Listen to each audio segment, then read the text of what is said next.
flowing in their veins. Mackey and Judd on Score North and ScoreNorth.com. Well, health is a big part of it. I think we got pretty beat up last year, especially on defense, and that made it tough. I think that, if we can stay healthy and keep guys out there, I think that really helps, and that is something you're kind of week to week trying to figure out. But I believe we have a lot of the same players that were here last year, and I think experience should, help and make you a better team, more savvy team, more veteran team, and I believe that can help us down the stretch. There he is, Mr. Game-winning drive. You're not going to get him every week. We're going to give him a pass, okay? At least I am. Judd always hyper-criticizes Kirk Cousins on this show. Oh, yeah, big time. I'm going to give him a pass. Yep, let's give them all passes. Let's give everybody a pass. It's not my fault. They all tried. They all tried hard. Happy Reckless Speculation Thursday, boys. We got Doogie in the house from 5 Eyewitness News and the Scoop podcast. Welcome, Doogs. Good morning, Phil. Happy Reckless Speculation Thursday. It is early. What time is it? It's 8:20 your time. Pacific Northwest, 10:20 our time. Have you gotten into any Twitter arguments about Kirk Cousins so far today? It's been about 3 hours, actually, since I've fought with anyone on Twitter. I'm trying to make it 5. I'm trying to make it 2 more hours here. Set my record. Oh, it's just classic. You know what, though? The question I've been getting a bunch of late, maybe it's driven by some of your back and forths, is how does Kellen Mond look?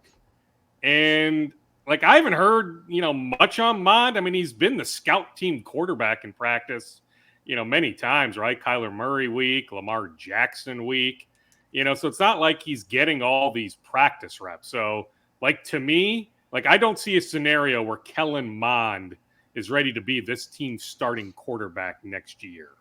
Interesting. That's interesting. Oh, yeah. I mean, he's got an entire offseason. There's a ways to go, but based on the body of work we saw when he was available in training camp in the preseason, I just have a hard time believing next September that's your guy, unless you're ready to go all in on a rebuild. Now, they have many guys on one-year contracts, so they can elect not to re-sign a lot of guys. If they want to go that route, fine, so be it, because they've been stuck in middle purgatory, something we've talked about for a really long time. So if they want to hit rock bottom at some point, heck, I haven't looked at the 2023 draft quite yet, but maybe there is some stud at the very top, multiple studs. So if they want to hit the reset button, fine, so be it. But if the idea, and I think it will be, as long as the Wilfs are in charge, to compete next year, regardless of who's in charge, we can debate whether Mike Zimmer will be back, Rick Spielman, others. But as long as the Wilfs are in charge, I think the idea is to heavily compete. So I don't see a scenario with that understanding where Kellen Mond is going to be ready to go in 9 months. The problem with Mond is who exactly is in charge of developing him? And beyond that, do you trust them? Well, And Andrew Janoko's a good coach. both- I think they like Janoko a lot. So I think it's more Janoko than Clint Kubiak. Yeah, he's been thrust into emergency fix the current offense mode. Yeah, there's no way. He has. There is no way that Kellen Mond is being sufficiently developed right now. It might happen eventually, but he's been mothballed. And so, I don't think. I'm very curious to see who the next people in charge are going to be and what their thoughts on Mond are. I'll put it that way. Well, it could be Spielman. I mean, he has survived enough.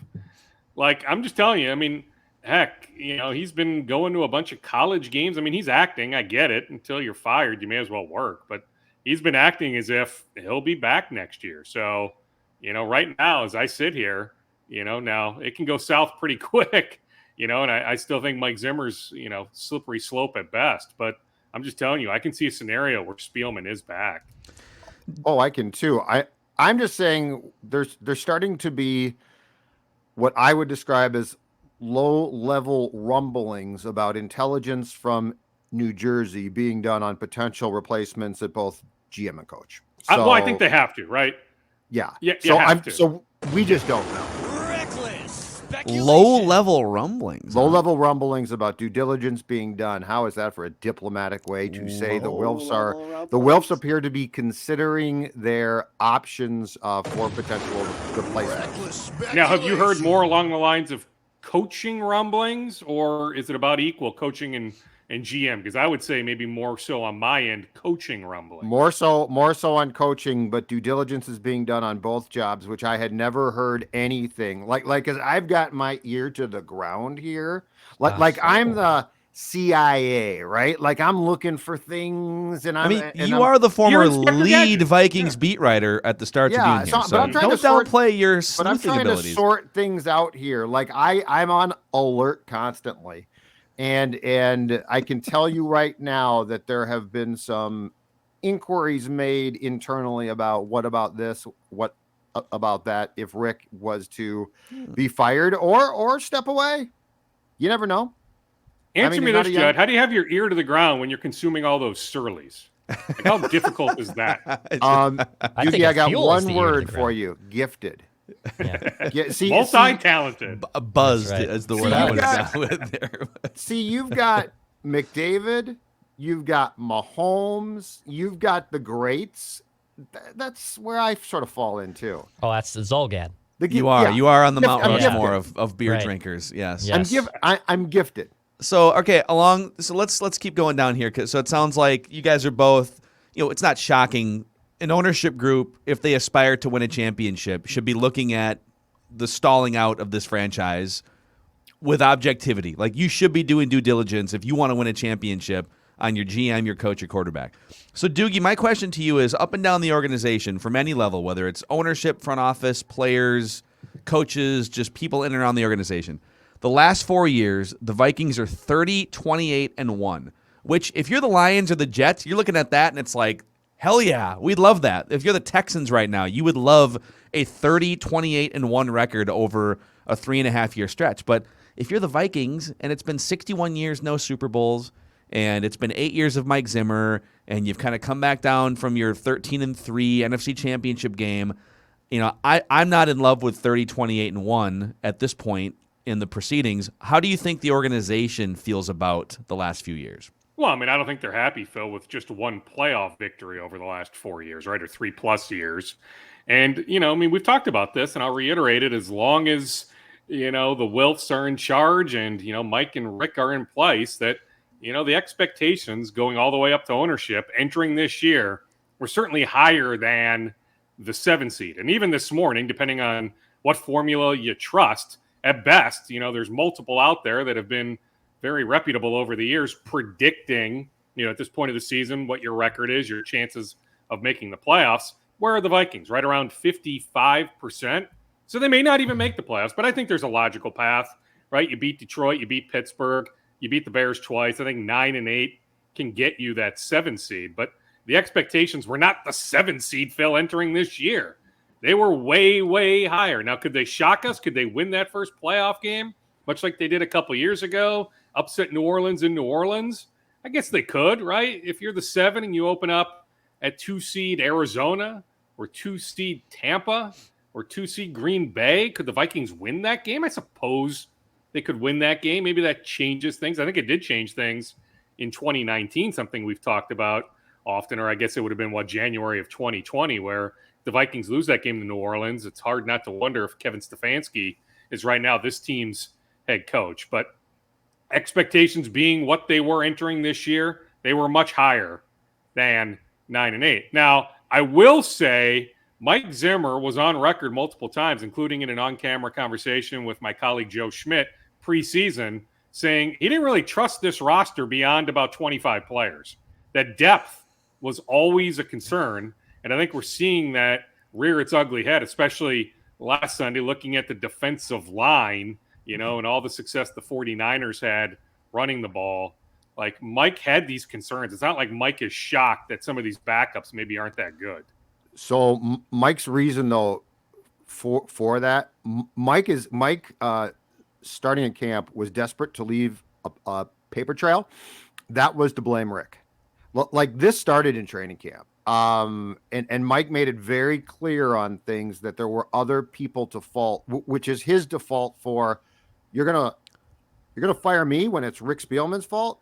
So like that is such a pass the buck comment of, well, I mean, I didn't put the roster together. And wouldn't Rick say, well, wait a second. Sign. Wait a second, guy. I just gave you 38 young players through the draft the last 3 years. It's your job and your coach's jobs to develop these guys. Why is Oli Udoh struggling so badly, a couple of years into this thing? Why, I'm going to give you these offensive linemen to mold and to make actual NFL players out of. I'm going to give you depth defensive linemen, and it's your job to mold those guys. So I could, I don't know if those guys are having like a full frontal argument about it every single day, but when jobs are on the line, I'm sure those are the two perspectives that are butting heads, right? Well, and I mean, a number of free agents that Zim really wanted. Rick said, okay, you want that guy?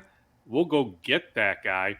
Now, I will say, like, offensive line-wise, like Ezra Cleveland, he's been really good. Brian O'Neill, about the best right tackle in football. So, that's twofold, right? That's a credit to the front office, and it's a credit to the Vikings coaching staff for developing those guys. Any other Vikings things from? Oh, you got some injury nuggets before we move on here. Yeah, Dalvin's going to be out. Dalvin. Right? Yeah, I mean, I don't know why Zim said the other day to day. He's not day to day. I mean, best case scenario, he's back on December 20th, the Monday night game in Chicago. But that's even tricky, right? Frozen surface, presumably a very cold night. I mean, he's had shoulder issues going back some time. But yeah, I mean, Dalvin's not day to day. Christian Darrisaw, I was told, short term. Now, he may not play Sunday. I mean, they walked through yesterday, but he was not going to be a practice participant yesterday. We'll wait and see if he's made some progress today. But the ankle's pretty tender, but that is not some sort of long-term injury.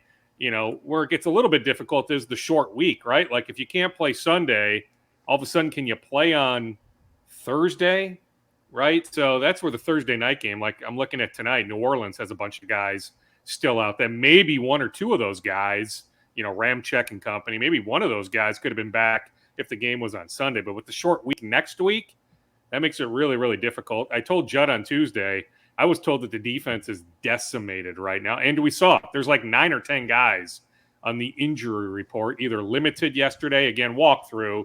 So it's presumed if they had a full practice, but either that were limited or would not have participated. 9 or 10 guys on defense are dealing with something right now. On Cook, I'm curious about what the threshold is going to be, and I guess the conversations as well among this team about him coming back, because clearly that ankle is still bad. He's now hurt again, and do they bring him back to say, yeah, let's try to get to 9 wins and get that 7th seed, or do you say, well, if we make the playoffs, he might come back? But I wonder what the common sense discussion is there, because, he, in my opinion, with the ankle has not looked the same since that got hurt. And at some point in time, I wonder if for his potential long-term future, Dukes, if you're doing him more harm than good, if you just allow Mike to say, bring him back as soon as possible. I want him back. It's not like this team is going to win 13 games. So like I could see some debate there internally and with Cook's reps as well about what the smart play is, as opposed to, the Bears game. Let's just get him back, which I think Mike would say, but I don't know that that smart thinking people who have Dalvin's long-term best interest at mind would say the same thing. What is the dead cap hit? Is there a dead cap hit? I don't have it in front of me. Maybe somebody can pull up, overthecap.com. Also, who's in charge? Like if Doug Peterson is this team's head coach, if Kellen Moore is this team's head coach, I think the conversation, is different depending on who is in charge. But yeah, I think it's a valid conversation to have. But if the dead money is significant at all, I think Dalvin Cook is for sure back next year. But it goes back to just the idea overall. Do you pay a running back really good money? Like, should the Panthers have paid Christian McCaffrey? Should the Giants moving forward pay Saquon Barkley? It's a fair conversation to have with that particular position. By the way, I just got a tweet here. I think this is accurate from Saxy Atticus on Twitter. It's been 692 days since the Vikings were above 500. Correct. 2019. Yep, that's right. Days, Yeah. dude. Yeah, they were Come not on. over 500 last year. They haven't been over 500 this year. So, yeah, it was at some point during the 2019 season. Good God. Those were the days. Man. Well, let's talk about a real winner. Ignore that game last night, though. Although we will talk about that game last night because I have some positive takeaways from a couple losses recently later in the show. But the Timberwolves are looking much better than maybe like 3 weeks ago when, I don't know, I think we were all kind of out on D'Lo 3 weeks ago. I mean, he was 3 of 18 last night. But what are you sort of sensing around the Wolves right now? They have a really tough stretch of mostly playoff caliber opponents the next few weeks. It might make or break their season, quite frankly. But do you feel like they have actually found something here, Doogie, that makes them competitive for real this time? Yeah, I think they have found something, Phil. I mean, heck, I think if they play like they did last night in Washington, they're going to win enough games. Play like they did against Indiana, Philadelphia, they will be plenty fine. But yeah, looking at the schedule, I mean, it's early January when they play the Oklahoma City Thunder. I mean, that's the next real layup. So they don't have a layup here in the month of December. But yes, looking at the landscape of the Western Conference, the way they've been playing, the fact that they now have an identity, they are a clear-cut, really good defensive team. Although last night, the dribble penetration kicked their behind. Dude, Montrezl Harrell had 10 dunks, 10 dunks last night. By the way, I take Montrezl Harrell in a Wolves uniform next year. I believe he's an unrestricted free agent as soon as next summer. Dude, you know, the Wolves should be in a position to have their full mid-level. I would offer him that full mid-level. Same agent as Anthony Edwards. Maybe you can play that game. I would imagine Montrezl Harrell wouldn't necessarily be looking to come to Minnesota, but if I'm the Wolves, that's a guy I pursue next summer. Could you have Harrell? Could you, like, financially and lineup wise, could you have Harrell, Naz Reid, and Jared Vanderbilt all under the same roof in the same rotation? Well, I would think you'd probably move on from one of those guys. You know, like Naz Reid doesn't play defense. You know, I mean, they have different skill sets. I mean, I think could the three coexist? Could you spread out the minutes? Yeah, I think you could. I mean, you know, Vanderbilt can guard multiple positions, and, you know, just his energy is contagious. So, yeah, do I think all three could be on the same roster? I think so, but I would imagine if there was a path to legitimately obtaining Harrell, that you would move on from one of those guys, probably Naz Reid.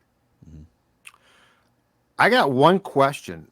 The trade that the Lakers made, which was Westbrook went from Washington to Los Angeles, and what, Kuzma, Harrell. Yeah, Tavius Caldwell-Pope, who flipped love. Am I wrong in saying? Yeah. Am I wrong in saying? What were the Lakers thinking there? Like, I like Westbrook and he's good, but like that's a lot of talent. The Lakers also had a chance to get Buddy Hield instead of Russell Westbrook, and they interesting, super weird all around. I mean, like that changed the dynamic of that franchise, right? LeBron, a player, not a GM. Good. Yeah, I mean, that's my guy, Rob Pelinka, the former agent running the Lakers front office. He used to represent Tyus Jones. So I got to know Rob relatively well during the pre-draft process with Tyus. He was here in town for the Tyus Jones draft party that I was at.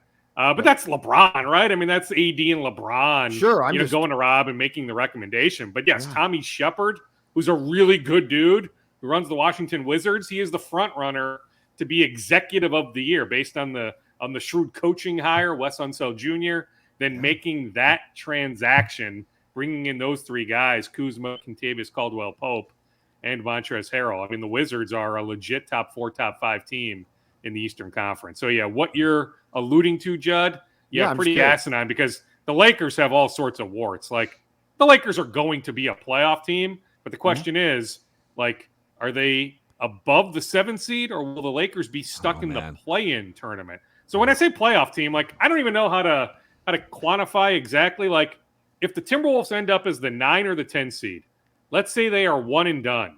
Banner. Do we consider that? Banner. Get the flag. Yeah. Get the flag, Judd. Even though you'd be in the lottery. Dukes, this will be hanging from. Wave the flag. That's right.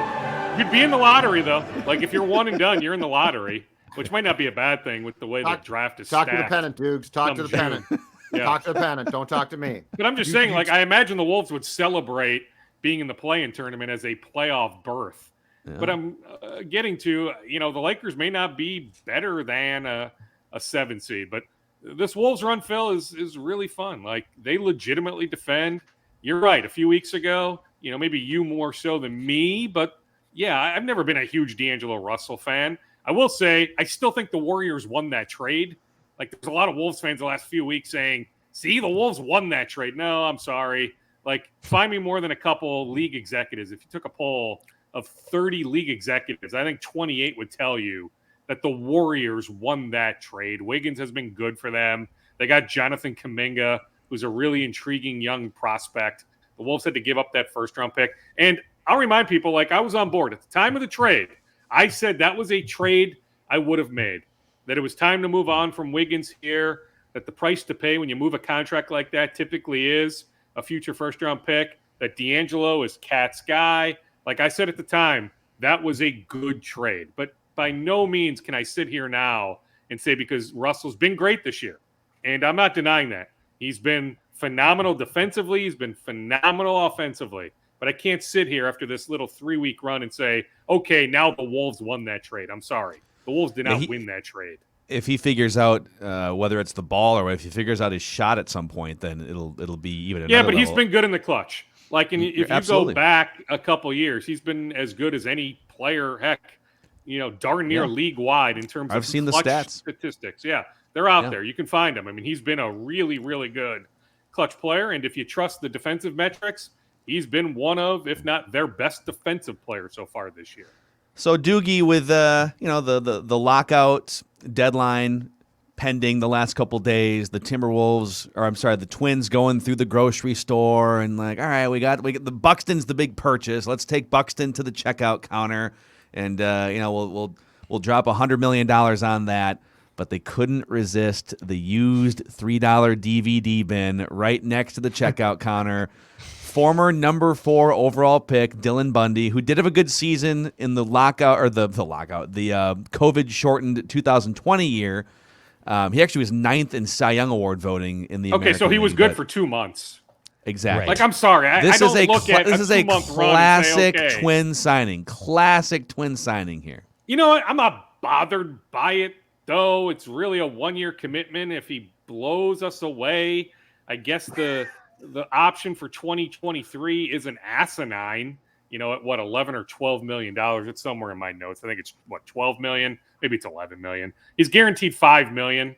Like, that doesn't bother me. Like Jordan Lyles, who the Twins had some interest in, but they absolutely preferred Bundy. Like, they didn't want Lyles over Bundy. Jordan Lyles late last night agreed to terms with the Baltimore Orioles, 1 year, $7 million. Like, I'd rather have Dylan Bundy than Jordan Lyles. I did text with a high-ranking Twins official last night. He claims that they see something. My guess is it's the slider, that they can. Of course they do. They can fixate on, that they feel like there's a lot more to unearth from Dylan Bundy. You figure, if we are going to have a full season, that's, who knows? Dave St. Peter is optimistic. I talked to him yesterday at the Buxton presser, but I don't blame him for being optimistic. But if they are going to have a full season next year, like, the Twins are going to need, Phil, 10 starters, 11, 12 starting pitchers. So he can be one of their 10, 11, or 12. He can slot in, opening day as their number 4 or number 5. They know they need to do more. They've been in on Carlos Rodon. They have talked trade, I know, with the Marlins, the Reds, the A's, and certainly more. But those 3 teams for sure. So I think a trade could still be coming. I'm not quite sure I'd bet on them landing Carlos Rodon, because I think enough other teams are interested where I just don't know if they'll go as high as some other teams. But I think more moves are certainly coming. Yeah, but the problem there is when, because now they can't. So like are we going to see those moves in May? Are we going to see those moves in March? And so you tell me, Judd. I mean, Manfred's come out and said he's optimistic they'll have a full season. Full of crap. Like, Judd, they've been talking about this freaking lockout for years. I know. Like, there were a lot of people talking about the last 1 or 2 years, but no joke. Like, 2016, listen to me. This came up. Doogie, listen to me. Rob Manfred was hired to orchestrate this lockout. He's in place for this purpose. This is why he was hired. Ladies and gentlemen, if you care about baseball, get your head around this. They don't care about you. Rob Manfred was hired for this purpose. He wasn't hired because he cares about baseball. He's hired to break the Players Association as much as he can, which is why this is going to be a long, drawn-out, ugly process. So I like agree. all the talk about, they're coming back. No, they're not coming back. Just I echo everything you're saying. This is going to take a while. It's not like they even had to lock him out, right? But you're right. This was all by design. Yeah. This lockout was easy to see many, many months ago. And while there's optimism from St. Peter, from Manfred, from others, that we will have a full 162-game season, until I see more, hear more, I don't know. This thing may extend into March, April, May. It absolutely could. All right, rapid-fire scoops here, Dukes, before we say goodbye. I just got off a Zoom, Phil, with Zach Annexted, the former Gophers quarterback. It's a situation where, so he played in 2018, gets hurt. He's a competitor. He wants to play, but he bleeds maroon and gold. His dad played for the Gophers.